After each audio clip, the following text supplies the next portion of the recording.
second issue that relates to this whole issue of monitoring is the daily report card. Daily report cards, as one form of monitoring and feedback, have been shown to be effective in working with students with ADHD, okay? In particular with elementary age students, okay?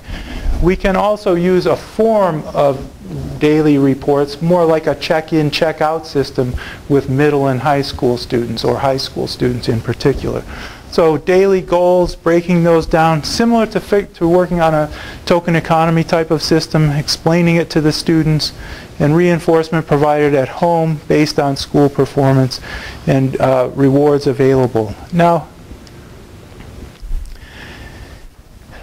rather than create your own, for daily report cards, if you go, you're probably familiar with Intervention Central, interventioncentral.org, okay, has good daily report card materials.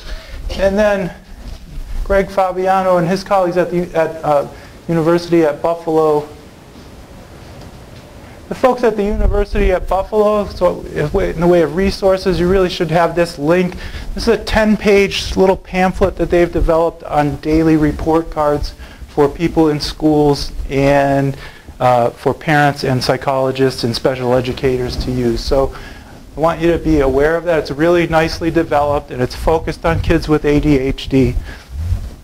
And it's very explicit in terms of the use of the daily report card and how it works. Okay, so they've got some introductory introductory materials for teachers. It's got a listing of all of the different forms that are included in the packet, and then the materials are there.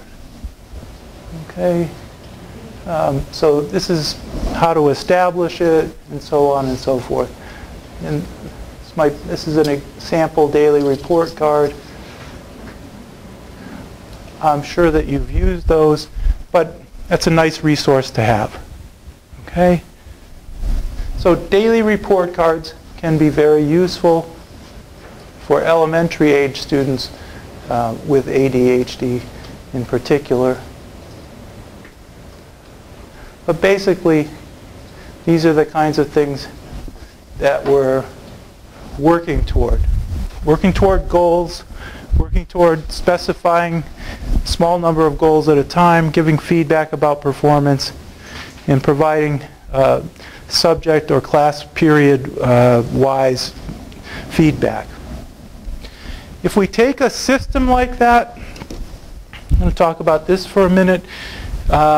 If we take a system that gives daily feedback or feedback per class on a number of goals, such as brought materials to class, arrived for class on time, engaged in, followed directions and engaged in work, completed work, and we might have ratings 50 to 60%, 60 to 70%, and so on. So we could have a daily report or a class-by-class report like that. If we wanted to use that to turn it into what Rode, Morgan, West, and Young in the idea of teaching self-management skills would call a self-management program, we would have a rating like that. We would have it for a small period of time, like a class, okay? And we would have, at the beginning, we would have the student rating herself or himself, and we would have the teacher rating the student at the same time. Okay? We would have the student and teacher comparing their ratings. Okay? And we would total up the points.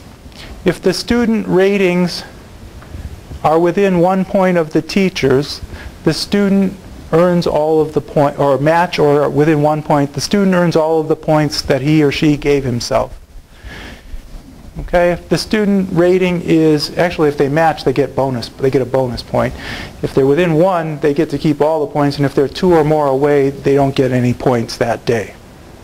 Okay, we're trying to teach the student to see himself or herself as the teacher sees him or her. And in this approach called self-management, or teaching self-management skills, it's an idea of a student rating, a teacher rating, or a student rating and a parent rating, and a matching activity, and then a points awarded based on matching. We're trying to shape up the student seeing himself the same way that the adult or the teacher or the parent sees them. Okay. When that system of teaching self-management has been used with kids with ADHD at the elementary level and the secondary level, it has been shown to effectively change their work-related behavior around getting work done, coming to class on time, coming to class prepared, work accuracy, and so on.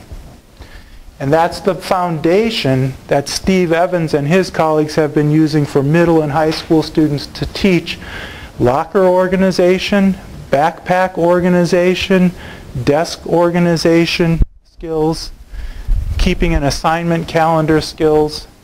And when they do all of those things, the kids with ADHD in middle and high school get better grades and do better in school.